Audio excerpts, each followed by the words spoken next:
เจตสิก52ดวงจิต1ดวงโดยเฉพาะเจตสิก52นั้นบางอย่างทำงานคล้ายกันเหมือนจะเหมือนกันแต่ไม่เหมือนกันเราจะแยกแยะได้อย่างไรซึ่งพระสูตรบาสูตรกล่าวว่าเหมือนนายโคบาลมีวัวอยู่52ตัวบางครั้งก็คล้ายกันแล้วจะรู้ได้อย่างไรรู้ได้เพราะว่านายโคบาลนั้นทำเครื่องหมายของวัวแต่ละตัวนั้น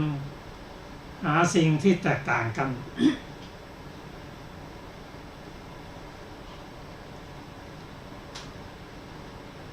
ในทาง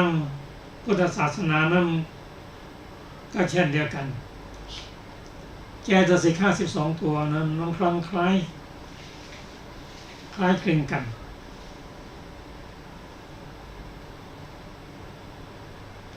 เช่นเมตตากับความรักเหมือนกันคล้ายกันจะเอาอะไรมาแยกแยะออกจากกัน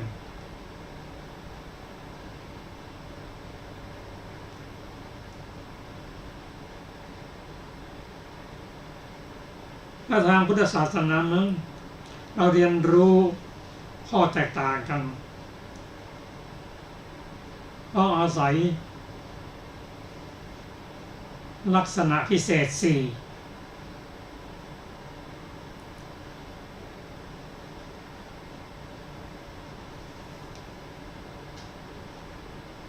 เช่น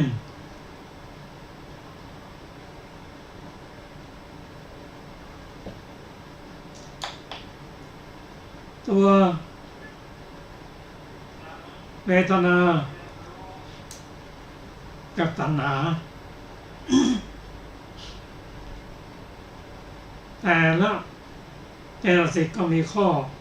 พิเศษแตกต่างกันเช่นเวทนาองค์ธรรมได้แก่เวทนาเจตสิกลักษณะเขาก็คือ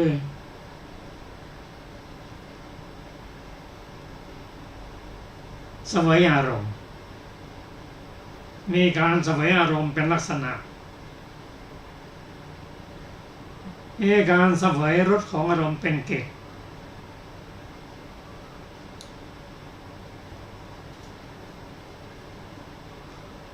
มีการเสวยอารมณ์เป็นสุขเป็นทุกข์ไม่สุขไม่ทุกข์เป็นผล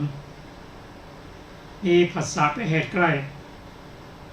เวทนาจะต้องมีลักษณะอย่างนี้มาถึงตัณหาตัณหานั้น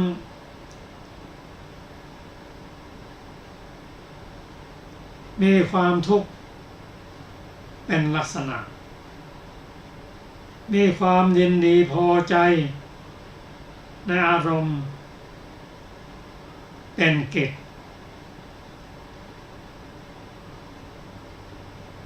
มีความไม่อิ่มเป็นผล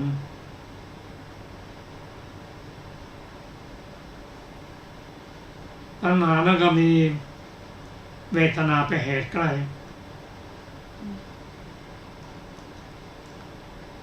เจตสิก2ดวงนั้นแตกต่างกันแยกแยะออกจากกันได้โดยลักษณะทั้ง4ในพระสูตรส่วนนี้มันยังตอบปัญหาได้ว่า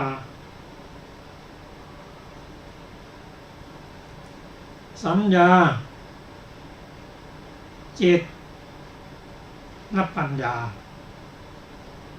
สัญญาเป็นตัวเจตสิกจิตเป็นวิญญาณปัญญาก็เป็นเจตสิกรู้เหมือนกันจะรู้ได้ยังไงก็อาศัยลักษณะเขานั่นแหละจึงจะแยกออกอันยกตัวอย่างว่าสัญญานั้น เกิดร่วมกับจิตทุกดวง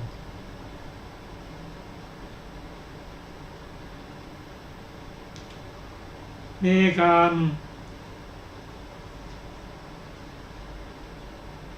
รู้จำ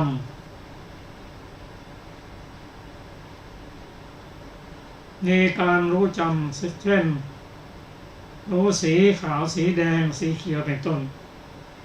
แต่ความจริงแล้วนะที่เราเห็นทุกวันเนี่ยเห็นสีทั้งนั้นถ้าเอาทุกสิ่งทุกอย่างเป็นสีขาวหมดเราก็มองเห็นสีเดียวสีขาวหรือสีดำหมดก็ไม่เห็นอะไรเลย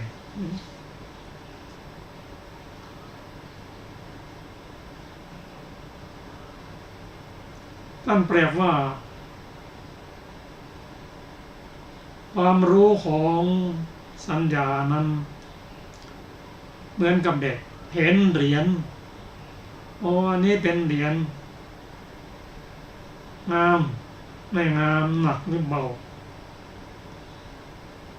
ไม่รู้ไปถึงคุณค่า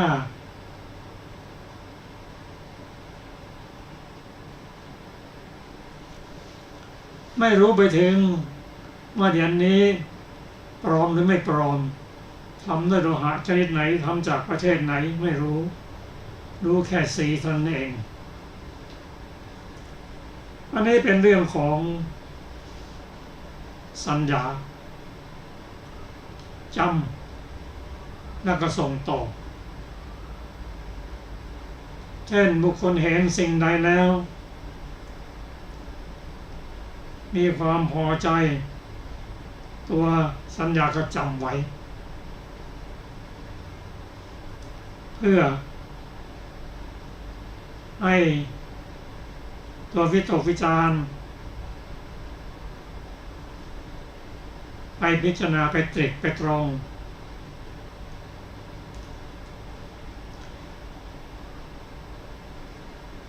การที่เราได้ศึกษา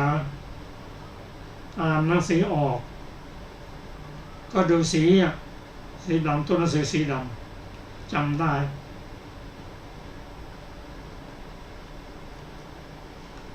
ก็สอบได้แต่ถ้าจำสอบได้อย่างเดียวสอบเสร็จก็ลืมหมดไม่รู้ความหมายที่ลึกซึ้งแต่จิตนั้นรู้ยิ่งกว่าตัวสัญญา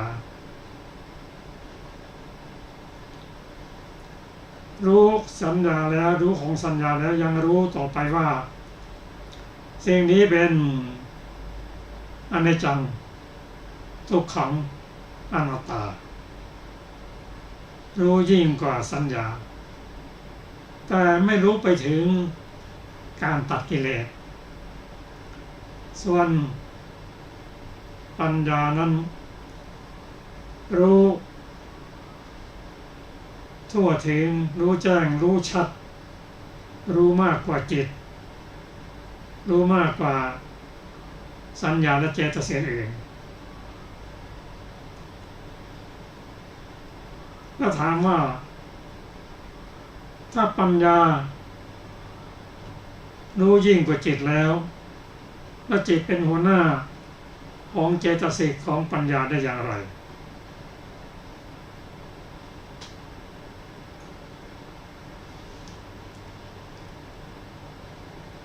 เมื่อปัญญารู้ยิ่งกว่าจิตแต่ต้องอาศัยจิตก็รู้อาศัยวัตถุเดียวกันจะว่าไปก็เหมือน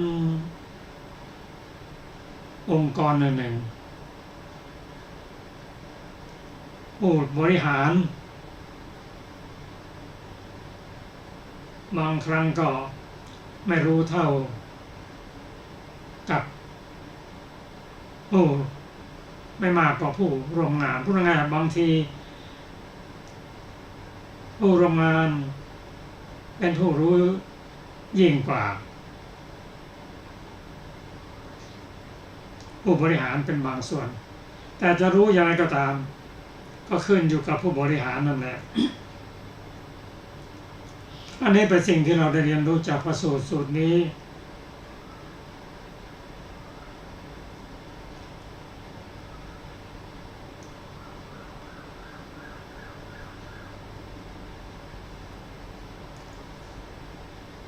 ก็มีการ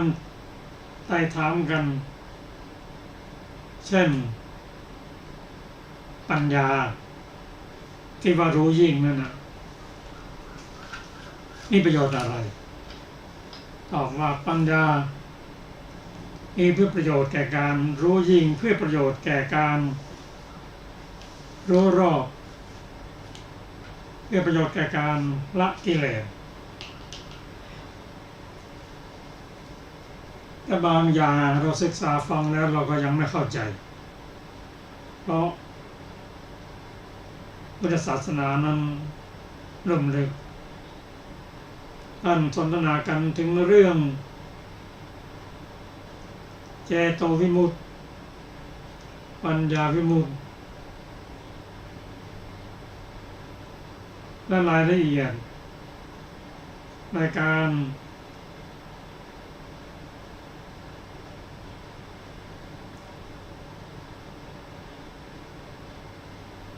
ทำงานของตัวเจตสิกที่ยิ่งขึ้นไปนะ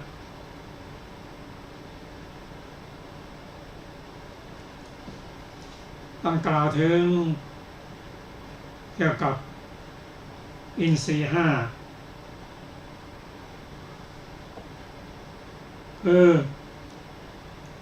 จักขุนทรีย์โสตินทรีย์คานินทรีย์จิวหินทรีย์และกายอินทรีย์เป็นต้นว่าการทำงานของแต่ละเรื่องเขาทำงานยังไงไม่ได้ล่วงเลยหน้าที่ของใครเลยเช่นตาเป็นที่ทำงานของจักขุนทรีย์ที่เห็นก็มันได้ลงไปถึงในเรื่องของการได้ยินได้กลิ่นได้รสของเขาทำงานไม่ก้าวก่ายซึ่งกันและกันโดยการควบคุมของจิตเป็นต้นก็วันนี้เราจะมาฟังการสนทนากันระหว่างภิกษุณีที่ว่าธรรมทินนาเทรีกับอุบาสกอุบาสกนั้นเป็นอริยบุคคลเป็นเสขบุคคลส่วนนางธรรมนางภิกษุณีนั้นเป็นพระอรหันต์ก็ถามเพื่ออะไรเพื่อที่จะเรียนรู้ในสิ่งที่ตนไม่รู้ว่าความรายละเอียดนั้นเป็นอย่างไรก็ขอเชิญอาจารย์สุนภานำพระสูตรที่ชื่อว่าจุลเมธัลสูตรเชิญครับค่ะสวัสดีค่ะท่านผู้ฟังที่เคารพทุกท่านก่อนที่เราจะไปต่อนะคะเราจะ ต่อจากคราวก่อนนิดหน่อยนะคะคำว่าย่อมรู้ชัดด้วยตาคือปัญญาคือความรู้ด้วยปัญญาที่ชื่อว่าเป็นดวงตาเพราะอัตถะว่าเป็นผู้นำทุกทางในการเห็นในคำว่าย่อมรู้ชัดด้วยตาคือปัญญานั้นปัญญามีสองอย่างคือปัญญาในสมาธิและปัญญาในวิปัสสนาย่อมรู้ชัดทั้งโดยหน้าที่ทั้งโดยความไม่หลงลืมด้วยปัญญาในสมาธิท่านกล่าวความรู้โดยอารมณ์ด้วยการแทงลักษณะได้ทะลุด้วยปัญญาในวิปัสสนาคำว่าเพื่อต้องการอะไรคืออะไรเป็นความต้องการแห่งปัญญานี้ในคำเป็นต้นว่ามีความรู้ยิ่งเป็นที่ต้องการคือชื่อว่ามีความรู้ยิ่งเป็นที่ต้องการเพราะย่อมรู้ยิ่งซึ่งสิ่งที่จะพึงรู้เป็นอย่างยิ่งท ที่ชื่อว่ามีความกำหนดรู้เป็นที่ต้องการ เพราะย่อมกำหนดรู้สิ่งที่จะต้องให้รู้ จะต้องกำหนดให้รู้ ชื่อว่ามีการละเป็นที่หมาย ก็เพราะย่อมละสิ่งที่จะต้องละ ก็แลปัญหานี้แม้ที่เป็นปัญญาแบบโลกก็มีความรู้ยิ่งเป็นที่ต้องการ มีความกำหนดรู้เป็นที่ประสงค์ และมีการละโดยการข่มไว้เป็นที่หมาย ที่เป็นแบบอยู่เหนือโลกก็มีความรู้ยิ่งเป็นที่ต้องการ มีความกำหนดรู้เป็นจุดประสงค์ และมีการละโดยการตัดขาดเป็นเป้าหมาย ในปัญญาทั้งสองนั้นปัญญาแบบโลกย่อมรู้ชัดทั้งโดยหน้าที่ทั้งโดยความไม่หลงลืม ปัญญาที่อยู่เหนือโลกย่อมรู้ชัดโดยความไม่หลงลืม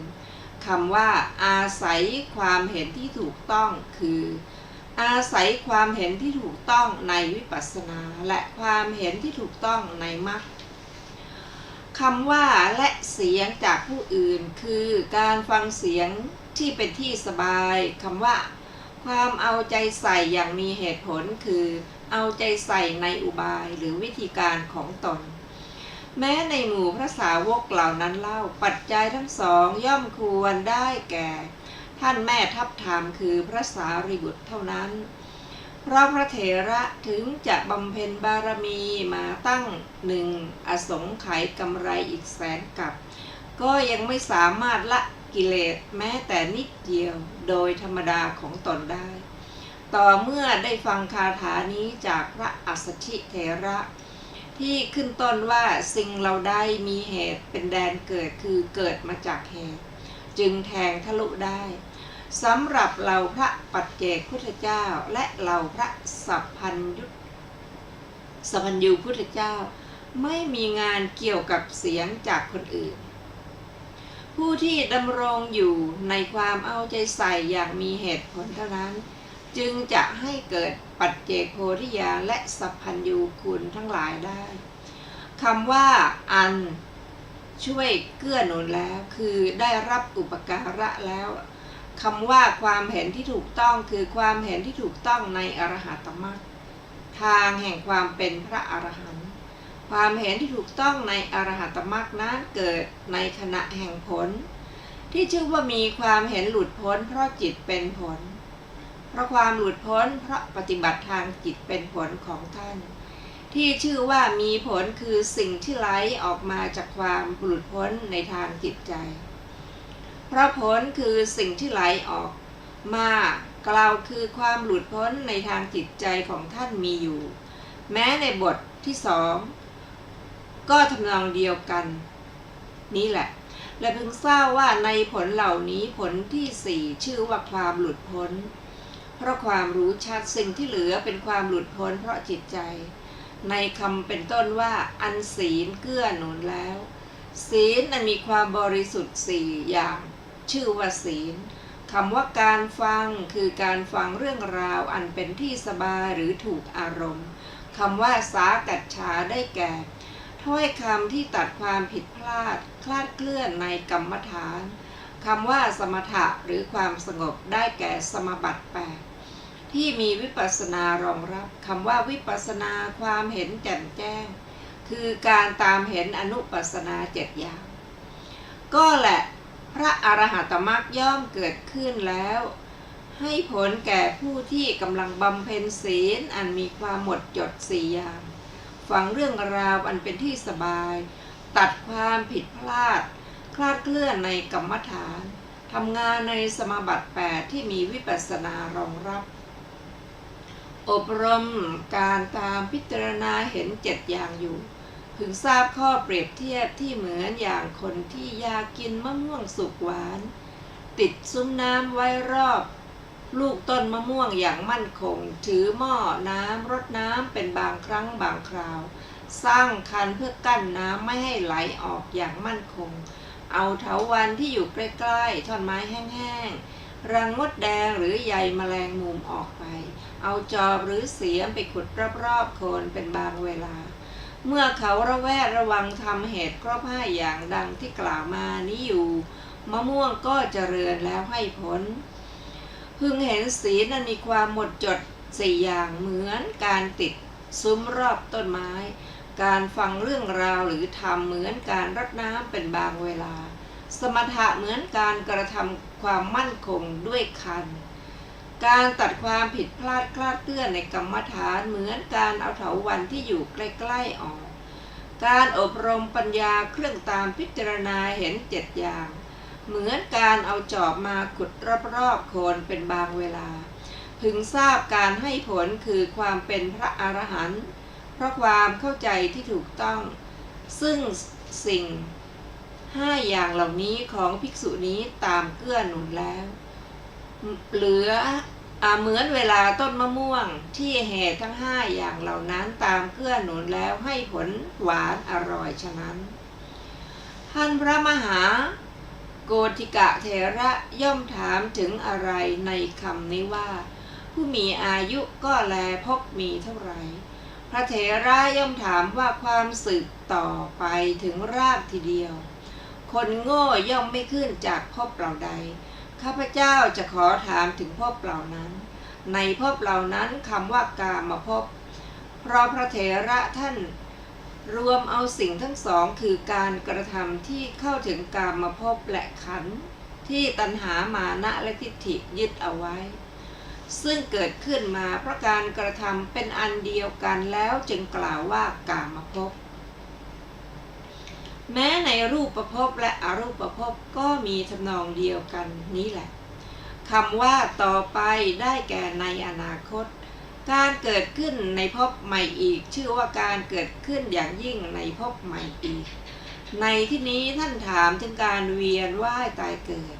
ความยินดีอย่างยิ่งในสิ่งนั้นๆอย่างนี้คือความยินดีอย่างยิ่งในรูปความยินดีอย่างยิ่งในเสียงเป็นต้นชื่อว่าความยินดีอย่างยิ่งในสิ่งนั้นๆคำนี้เป็นปัทมาวิภัตติลงในตติยาวิภัตตินั่นเทียวจึงมีอธิบายว่าการเกิดขึ้นในภพใหม่อีกย่อมมีเพราะความยินดีอย่างยิ่งในสิ่งนั้นๆก็แลด้วยคำมีประมาณเท่านี้ก็เป็นอันว่าพระเถระทำให้ความหมุนเวียนแห่งชีวิตถึงที่สุดแล้วแสดงว่าการไปมีการมาก็มีการไปและการมาก็มีความหมุนเวียนก็ย่อมหมุนไปดังนี้บัดนี้เมื่อจะถามถึงความเลิกหมุนเวียนพระมหาโกฏิกะเถระจึงได้กล่าวคำเป็นต้นว่าก็อย่างไรท่านผู้มีอายุในการตอบคำถามนั้นถึงทราบวินิจฉัยดังต่อไปนี้คำว่าพระสำรอกความไม่รู้ได้แก่เพราะความสิ้นไปและจืดจางแห่งความไม่รู้คำว่าเพราะเกิดความรู้ขึ้นได้แก่เพราะเกิดความรู้ในพระอรหัตตมรรคอย่าไปกล่าวคำทั้งสองนี้ว่าความไม่รู้ดับก่อนหรือความรู้เกิดก่อนเพราะเกิดความรู้ขึ้นความไม่รู้จึงเป็นอันดับไปโดยแท้เหมือนความมืดหายไปเพราะแสงโพลงของตะเกียงคำว่าเพราะความทะยานอยากดับไปโดยไม่เหลือได้แก่เพราะความดับไปโดยไม่เหลือคือความสิ้นไปแห่งความทะยานอยากคำว่าไม่มีความเกิดขึ้นในภพใหม่อีกคือความเกิดขึ้นแห่งภพใหม่อีกต่อไปอย่างนี้ย่อมไม่มี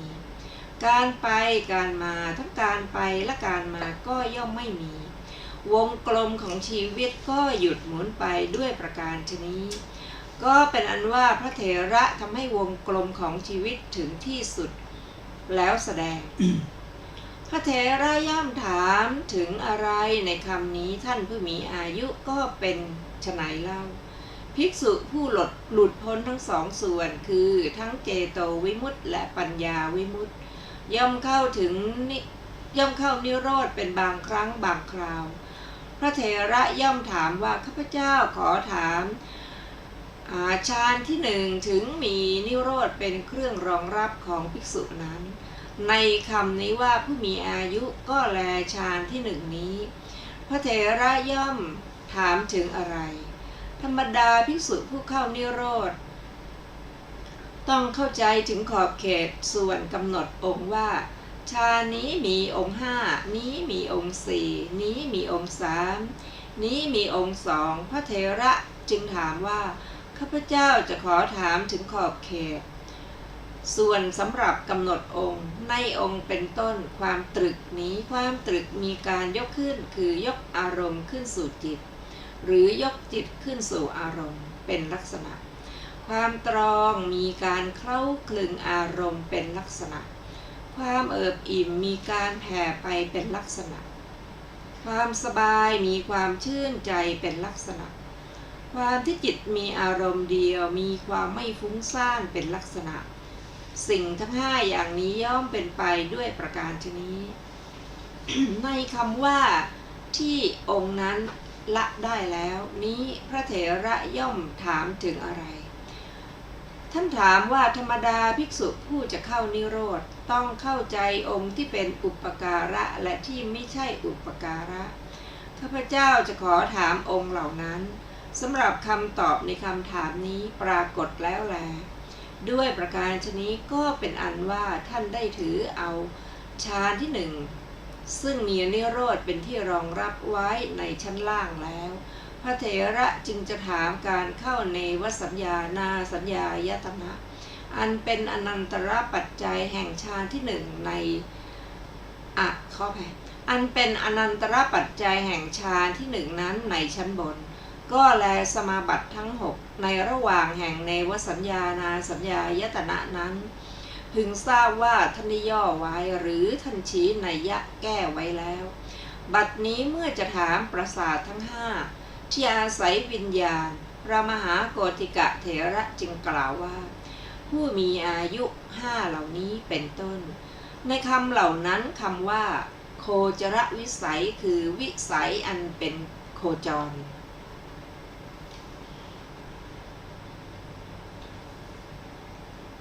คำว่าของกันและกันได้แก่ไม่ยอมเสวยเฉพาะโคจรวิสัยอารมณ์เป็นที่เที่ยวไป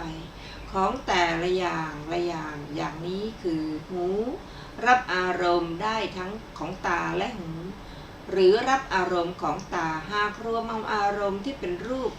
ต่างด้วยสีเขียวเป็นต้นแล้วโอนไปให้อินทรีย์คือหูและพูดว่าแกลองกำหนดมันก่อนสิลองว่าให้แจ่มแจ้งมาสิว่านี้มันชื่ออารมณ์อะไรถึงวิญญาณทางตาก็เถอะยกปากออกแล้วมันก็จะพึงพูดตามธรรมดาของตนอย่างนี้ว่าเฮ้ยไอ้บอดแล้วโง่ด้วยต่อให้มึงวิ่งวนอยู่ตั้ง100,000 ปีก็เถอะนอกจากกูแล้วมึงจะได้ผู้รู้จักสิ่งนี้ที่ไหนเอามันมาน้อมใส่ในประสาทตาสิกูจะรู้จักอารมณ์นั้นไม่ว่ามันจะเขียวหรือเหลืองนั่นมันไม่ใช่วิสัยของผู้อื่นเลยมันต้องเป็นวิสัยของกูเท่านั้นแม้ในทวารที่เหลือก็มีนัยยะอย่างเดียวกันนี้แลอย่างนี้ชื่อว่าอินทรีย์เหล่านี้ไม่ยอมรับเสวยโคจรวิสัยของกันและกันคำว่าอะไรเป็นที่พึ่งอาศัยได้แก่ท่านถามว่าอะไรเป็นที่พึ่งอาศัยของอินทรีย์เหล่านี้คืออินทรีย์เหล่านี้อาศัยอะไรคำว่ามีใจเป็นที่พึ่งอาศัยได้แก่มีใจเป็นที่แล่นไปคือเสพอารมณ์หรือทำกรรมเป็นที่พึ่งอาศัยคำว่าใจนั่นแหละของเหล่านั้นได้แก่ใจที่แล่นไปตามมโนทวารหรือใจที่แล่นไปทางทวารทั้ง5ย่อมเสวยโคจรวิสัยแห่งอินทรีย์เหล่านั้นด้วยอำนาจความกำหนัดเป็นต้นจริงอยู่ความรู้แจ้งในทางตาย่อมเป็นสักแต่ว่าเห็นรูปเท่านั้นไม่มีความกำหนัดความคิดประทุษร้ายหรือความหลงในการเห็นรูปเป็นต้นแต่จิตที่แล่นไปในทวารนี้ต่างหากย่อมกำหนัดย่อมประทุษร้ายหรือย่อมหลงแม้ในความรู้แจ้งทางหูเป็นต้นก็ทำนองเดียวกันนั่นแหละต่อไปนี้เป็นการเปรียบเทียบในเรื่องอินทรีย์เหล่านั้นคือมีเรื่องเล่าว่ามีกำนันอ่อนแอ5 คนพากันส่องเสพพระราชาแล้วก็ได้กำไรเล็กน้อยในหมู่บ้าน5 ตระกูลแห่งหนึ่งด้วยความยากลำบากของเพียงเท่านี้แหละคือปรับเป็นปลา1 ส่วนเนื้อ1 ส่วนกหาปณะพอซื้อเชือกได้1 เส้น กหาปณะพอซื้อเชือกผูกช้างได้1 เส้น4 กหาปณะ8 กหาปณะ16 กหาปณะ32 กหาปณะหรือ64 กหาปณะในหมู่บ้านนั้นย่อมถึงพวกกำนันเหล่านั้นพระราชาเหล่านั้นทรงรับพลีใหญ่โตเป็นหมวดสิ่งของ100 สิ่ง500 สิ่ง1,000 สิ่งพึงทราบว่าปราสาททั้ง5เหมือนหมู่บ้าน5 ตระกูลในที่นั้นความรู้แจ้งวิญญาณทั้ง5เหมือนกำนันอ่อนแอ5 คนการลั่นไปเสพอารมณ์หรือชาวนะเหมือนพระราชาหน้าที่แต่การเห็นรูปเป็นต้นแห่งความรู้แจ้งในทางตาเป็นต้นเหมือนกำนันอ่อนแอได้รับกำไรเล็กน้อยส่วนความกำหนัดเป็นต้นไม่มีในปราสาทเหล่านี้พึงทราบความกำหนัดเป็นต้นของจิตที่ทำหน้าที่ลั่นไปเสพอารมณ์ในทวารเหล่านั้นเหมือนการรับพลีจำนวนมากของพระราชาในคำว่า5เหล่านี้ผู้มีอายุนี้พระเถระย่อมถามถึงอะไรท่านถามถึงปราสาททั้ง5ภายในนิโรธว่าสำหรับพวกสิ่งที่หารูปร่างไม่ได้นั้นเมื่อความเป็นไปที่สำเร็จมาจากกิริยาจิตกำลังดำเนินไปอยู่ก็จะเป็นปัจจัยที่เข้มแข็งแก่ปราสาททั้งหลายก็ผู้ใดดับปราสาทที่เป็นไปแล้วนั้นแล้วเข้านิโรธสมาบัติปราสาททั้ง5ภายในนิโรธของผู้นั้นอาศัยอะไรจึงตั้งอยู่ได้ข้าพเจ้าขอถามสิ่งนี้ด้วยประการฉนี้คำว่าอาศัยอายุได้แก่อาศัยธรรมชาติที่เป็นใหญ่ทำหน้าที่เป็นอยู่หรือชีวิตินทรีย์ตั้งอยู่คำว่าอาศัยไออุ่นได้แก่สิ่งที่เป็นใหญ่ในการเป็นอยู่อาศัยไฟที่เกิดจากกรรมตั้งอยู่ก็เพราะแม้ไฟที่ผลิตมาจากกรรมเว้นสิ่งที่เป็นใหญ่ในการเป็นอยู่ย่อมตั้งอยู่ไม่ได้ฉะนั้นท่านจึงว่าไออุ่นอาศัยอายุตั้งอยู่คำว่าลุกไหม้อยู่ได้แก่โพลงอยู่คำว่าอาศัยเปลวไฟคือได้แก่อาศัยเปลวแสงคำว่าแสงย่อมปรากฏได้แก่แสงสว่างย่อมปรากฏคำว่าเปลวไฟอาศัยแสงคำว่าเปลวไฟอาศัยแสงสว่างจึงปรากฏในคำว่าฉันนั้นนั่นแหละท่านผู้มีอายุย่อมอาศัยไออุ่นตั้งอยู่นี้คือไฟที่เกิดจากกรรมเหมือนเปลวไฟสิ่งที่เป็นใหญ่ในการเป็นอยู่เหมือนแสงสว่างจริงอยู่เปลวไฟเมื่อจะเกิดก็ถือเอาแสงสว่างนั่นแหละเกิดขึ้นแม้เปลวไฟเองนั้นก็ย่อมเป็นของปรากฏเป็นเล็กใหญ่ยาวสั้นตามแสงสว่างที่ตนนั้นให้เกิดนั่นแหละการใช้สิ่งที่เป็นใหญ่ในการเป็นอยู่ซึ่งเกิดพร้อมกับมหาภูตรูปที่เกิดจากกรรมซึ่งอาศัยไออุ่นตามรักษาไออุ่นก็เหมือนความปรากฏแห่งความเป็นไปของเปลวไฟนั่นเองเพราะแสงสว่างที่ความเป็นไปแห่งเปลวไฟในแสงสว่างนั้นให้เกิดจริงอยู่สิ่งที่เป็นใหญ่ในการเป็นอยู่ย่อมรักษาไออุ่นที่เป็นไปอันเกิดจากกรรมไว้10 ปีบ้าง20 ปีบ้างจนถึง100 ปีบ้างด้วยประการฉนี้มหาภูตรูปจึงเป็นปัจจัยด้วยอำนาจนิสยปัจจัยเป็นต้นแห่งรูปอาศัยฉะนั้นจึงเป็นอันว่าอายุย่อมอาศัยไออุ่นตั้งอยู่ความเป็นใหญ่ในความเป็นอยู่ย่อมรักษามหาภูตรูปทั้งหลายไว้ด้วยเหตุนี้จึงควรเข้าใจว่าไออุ่นย่อมอาศัยอายุตั้งอยู่คำว่าอายุสังขารก็คืออายุนั่นเองคำว่าสิ่งที่มีความรู้สึกสิ่งที่มีความรู้สึกคือสิ่งที่เป็นความเป็นเครื่องรู้สึกคำว่าการออกย่อมปรากฏคือการออกจากสมบัติก็ปรากฏจริงอยู่ภิกษุใดเกิดพอใจในอรูปที่เป็นไปแล้วจึงดับความรู้จำและความรู้สึกแล้วเข้าสู่นิโรธสิ่งที่ไม่มีรูปร่างสิ่งมีสิ่งเป็นใหญ่ในการเป็นอยู่ของรูปเป็นปัจจัยก็เกิดแก่ภิกษุนั้น ตามอำนาจเวลาตามที่กะไว้ ส่วนสิ่งทั้งที่มีรูปและไม่มีรูปที่เป็นไปแล้วอย่างนั้นก็คงเป็นไปเหมือนอะไร เหมือนชายคนหนึ่งเกิดกลุ้มขึ้นมาในเพราะเปลวไฟที่เป็นไปจึงเอาน้ำมาสาดทำให้เปลวไฟเลิกเป็นไปเอาขี้เถ้ามากรบฐานไว้แล้วก็นั่งนิ่งเมื่อเขาอยากให้มีเปลวอีกก็เขี่ยขี้เถ้าออกแล้วพลิกฐานกลับเติมเชื้อและเป่าด้วยปากหรือพัดลมด้วยก้านตาลเอาพัดใบตาลพัดทีนั้นเปลวไฟที่เป็นไปก็เป็นไปอีกฉันใดฉะนั้นนั่นแหละสิ่งที่ไม่มีรูปก็เหมือนเปลวไฟที่เป็นไปการที่ภิกษุเกิดกลุ้มใจขึ้นมาในพระอรูปหรือฌานที่เป็นไปแล้วจึงดับความรู้จำและความรู้สึกเข้านิโรธก็เหมือนการที่คนเกิดรำคาญในเพราะเปลวไฟที่เป็นไปแล้วจึงเอาน้ำมาสาดทำให้เปลวไฟเลิกเป็นไปเอาขี้เถ้ามากรบฐานไว้แล้วนั่งนิ่งสิ่งที่เป็นใหญ่ในการเป็นอยู่ของรูปคือธาตุไฟที่เกิดจากกรรมก็คงเป็นไปเหมือนกับฐานที่เอาขี้เถ้ากรบไว้การไปตามเวลาที่ภิกษุกะไว้เหมือนกับการที่เมื่อคนต้องการเปลวไฟอีกเขี่ยขี้เถ้าเป็นต้นออกไปความเป็นไปของสิ่งที่มีรูปและไม่มีรูปในเมื่อสิ่งที่ไม่มีรูปเกิดขึ้นอีกพึงทราบว่าเหมือนความเป็นไปของแสงไฟคำว่าอายุไออุ่นและวิญญาณหมายความว่าสิ่งสามอย่างเหล่านี้คือสิ่งที่เป็นใหญ่ในการเป็นอยู่ของรูปหนึ่งธาตุไฟที่เกิดจากกรรมหนึ่งจิตหนึ่งละทิ้งรูปกายนี้เมื่อไรเมื่อนั้นก็ถูกทอดทิ้งนอนบนแผ่นดินเหมือนทอดไม้ที่ไร้จิตใจฉะนั้น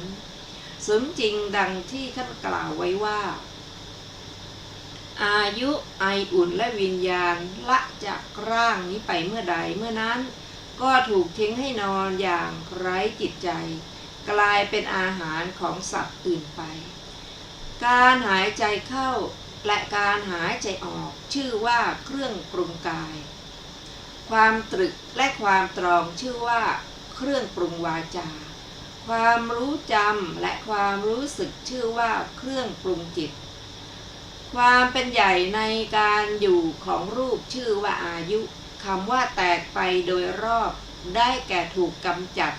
ฉิบหายแล้วในเรื่องของนิโรธความดับนั้นบางท่านกล่าวว่าจิตยังไม่ดับ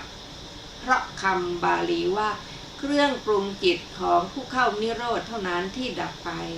ฉะนั้นจึงเป็นการเข้าถึงกายพร้อมกับจิตพึงกล่าวค้านท่านเหล่านั้นว่าคำพูดก็ไม่ดับนาสีเพราะคำบาลีว่าแม้เครื่องปรุงคำพูดของเธอก็ดับไปด้วยฉะนั้นผู้เข้านิโรธสมาบัติพึงนั่งกล่าวธรรมอยู่ก็ได้พึงนั่งทำการท่องหนังสืออยู่ก็ได้ละจิตของผู้ถูกทำกาละตายไปแล้วก็พึงไม่ดับเพราะคำบาลีว่าแม้เครื่องปรุงจิตของเขาก็ดับไปแล้วฉะนั้นผู้เผา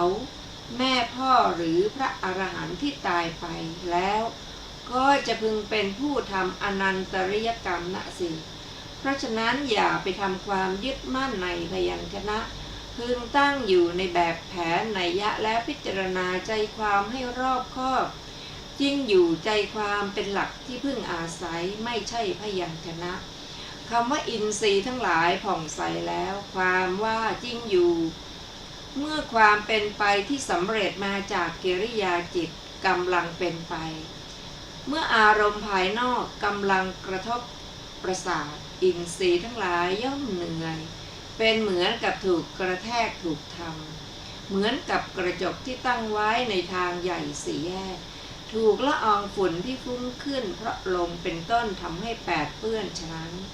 ประสาททั้งห้าที่อยู่ภายในนิโรธของภิกษุผู้เข้านิโรธย่อมรุ่งเรืองเหลือที่จะเปรียบ เหมือนกระจกที่ใส่ไว้ในถุงแล้วตั้งไว้ในตู้เป็นต้นย่อมรุ่งเรืองในภายในนั่นเองฉันใดก็ฉันนั้นเพราะฉะนั้นพระสารีบุตรเถระจึงได้กล่าวว่าอินทรีย์ทั้งหลายผ่องใสแล้วในคำว่าผู้มีอายุก็ปัจจัยมีเท่าไรพระมหาโกฏิกะเถระย่อมถามถึงอะไรท่านย่อมถามว่าข้าพเจ้าจะขอถามถึงเนวสัญญานาสัญญายตนะอันเป็นอนันตรปัจจัยของนิโรธสำหรับในการแก้ปัญหานั้นพระสารีบุตรเถระได้กล่าวถึงปัจจัยที่ไปปราดไว้สี่อย่างว่าและเพราะละสุขเสียได้เป็นต้นในคำว่าไม่มีเครื่องหมายนี้ท่านย่อมถามถึงอะไรท่านถามว่าข้าพเจ้าจะขอถามถึงพระสมาบัติของผู้ออกจากนิโรธก็แหละการออกจากสมาบัติที่เหลือย่อมมีเพราะภวังค์ส่วนการออกจากนิโรธย่อมมีเพราะพระสมาบัติอันหลั่งไหลมาจากวิปัสสนาฉะนั้นพระเถระจึงถามถึงการออกจากนิโรธนั้นแหละคำว่ามีเครื่องหมายทุกอย่างได้แก่อารมณ์ทั้งหมดมีรูปเป็นต้นคำว่าและการใส่ใจในธาตุที่ยังไม่มีเครื่องหมายได้แก่การใส่ใจในนิพพานธาตุที่ปราศจากเครื่องหมายทุกชนิดพระเถระกล่าวหมายเอาความใส่ใจที่เกิดพร้อมกับพระสมาบัติด้วยประการชนี้เป็นอันว่าท่านถือเอาฌานที่หนึ่งที่มีนิโรธเป็นที่รองรับในชั้นล่างแล้วเนวสัญญานาสัญญายตนะที่เป็นอนันตรปัจจัยของนิโรธท่านก็ถือเอาแล้วพระสมาบัติของผู้ออกจากนิโรธท่านก็ถือเอาในบทนี้แล้วแลในที่นี้พึงกล่าวถึงนิโรธกถาถ้อยคำว่าด้วยความดับนิโรธกถานั้นมาแล้วในปฏิสัมภิทามัคอย่างนี้ว่าความรู้ชัดสำหรับใช้อบรมบ่มความชำนิชำนาญย่อมมีได้ด้วยความสงบระงับเครื่องปรุงแต่งทั้งสามอย่างเพราะผู้ประกอบด้วยผลสองอย่างด้วยการดำเนินไปในความรู้ทั้ง16อย่างและการดำเนินไปในสมาธิ9อย่างความรู้หรือญาณย่อมมีได้ด้วยการเข้านิโรธส่วนคำวินิจฉัยทุกแง่ทุกมุมของนิโรธกถานั้นท่านกล่าวไว้แล้วในวิสุทธิมรรคบัดนี้เมื่อจะถามถึงสมาบัติสำหรับใช้สอยพระเถระจึงกล่าวคำเป็นต้นว่าผู้มีอายุก็แลปัจจัยมีเท่าไหร่ก็ธรรมดาการหยุดของพระสมาบัติของผู้ออกจากนิโรธไม่มีการหยุดหรือทิฏฐิได้แก่ทิฏฐิขณะเป็นไป1 หรือ 2วาระจิตเท่านั้นแล้วก็ยังลงสู่ภวังค์สำหรับภิกษุที่นั่งดับสิ่งที่ไม่มีรูปที่เป็นไปแล้วตลอด7วันนี้ก็ตั้งอยู่ในพระสมาบัติของผู้ออกจากนิโรธได้ไม่นานแต่ในสมาบัติสำหรับใช้สอยการกำหนดเวลาเป็นเรื่องสำคัญแท้ฉะนั้นชื่อว่าการหยุดนั้นจึงย่อมมีได้เพราะเหตุนั้นพระมหาโกฏิกะเถระจึงกล่าวว่าการตั้งอยู่ทิฏฐิแห่งพระสมาบัติที่ไม่มีเครื่องหมายหมายความว่าปัจจัยเพื่อความตั้งอยู่ได้นานแห่งพระสมาบัตินั้นมีเท่าไรส่วนในการแก้ปัญหานั้นท่านกล่าวถึงการกะเวลาว่าและการปรุงแต่งอย่างยิ่งในการก่อนพระมหาโกฏิกะเถระถามถึงการออกจากภวังค์ในคำว่าแห่งการออกนี้แม้ในการแก้ปัญหานั้นท่านก็ได้กล่าวถึงความใส่ใจที่เกิดขึ้นพร้อมกับภวังค์ด้วยอำนาจเครื่องหมายมีรูปเป็นต้นว่าและการใส่ใจเครื่องหมายทุกชนิดในคำว่าผู้มีอายุก็แลนี้ใดนี้พระมหาโกฏิกะเถระถามถึงอะไรท่านถามว่าในที่นี้ไม่มีข้อใหม่อย่างอื่นข้าพเจ้าจะขอเอาสิ่งที่กล่าวเสร็จแล้วในหนหลังนั่นแหละมารวมเป็นอันเดียวกันแล้วจึงถามก็แลสิ่งเหล่านี้ท่านกล่าวไว้ที่ไหนท่านกล่าวความหลุดพ้นทางใจที่ไม่มีขอบเขตจำกัดไว้ในที่ไหน ขออภัยในที่นี้แหละว่าย่อมจำสีเขียวก็ได้ ย่อมจำเหลืองสีแดงสีขาวก็ได้ ท่านกล่าวถึงความเป็นไปของว่างเปล่าในสูตรนี้ว่าย่อมรู้ชัดอากินจัญญาในที่นี้ว่าพึงรู้อากินจัญญายตนะที่บริกรรมว่าไม่มีอะไรอะไรหรืออะไรน้อยหนึ่งก็ไม่มีด้วยตาคือความรู้ชัดว่าผู้มีอายุก็ปัจจัยของความหยุดอยู่ของการออกแห่งความหลุดพ้นทางใจซึ่งไม่มีเครื่องหมายมีเท่าไรท่านย่อมเอาสิ่งที่กล่าวเสร็จแล้วในหนหลังนั่นแหละมารวมเข้าเป็นอันเดียวกันในที่นี้แล้วจึงถามอย่างนี้เพราะกล่าวว่าก็และท่านใส่ความหลุดพ้นนั้นแล้วจึงแสดงความหลุดพ้นนี้ไว้ในที่นั้นๆหรือจึงยังมีสิ่งเหล่าอื่นอีก4อย่างที่มีชื่ออย่างเดียวกันสิ่งอย่างเดียวกันชื่อถึง4อย่างก็มีท่านจึงถามเพื่อให้ผู้ตอบทำสิ่งหนึ่งให้แจ่มแจ้งแล้วบอกในที่นี้ในอรรถกถาท่านทำความตกลงใจดังนี้คำในการตอบคำถามนั้นว่าผู้มีอายุนี้เรียกว่าความหลุดพ้นทางใจที่ไม่มีประมาณไม่มีขอบเขตจำกัดคือนี่ชื่อว่าความหลุดพ้นทางใจที่ไม่มีประมาณเพราะไม่มีประมาณแห่งการแผ่ไปจริงอยู่ความหลุดพ้นทางใจที่ไม่มีประมาณนี้ย่อมแผ่ไปในสัตว์ไม่จำกัดจำนวนหรือแผ่ไปในสัตว์หนึ่งจนถึงไม่มีสัตว์เหลืออยู่ท่านผู้ฟังที่เคารพค่ะวันนี้รายการพระไตรปิฎกลอยฟ้าก็ได้หมดเวลาลงแล้วขอบพระคุณทุกท่านที่ได้ร่วมศึกษาด้วยกันเราจะมาพบกันใหม่ในวันพุธหน้าเวลาเดียวกันนี้ขอมีความสุขสวัสดีเจริญในธรรมยิ่งๆค่ะวันนี้สวัสดีค่ะ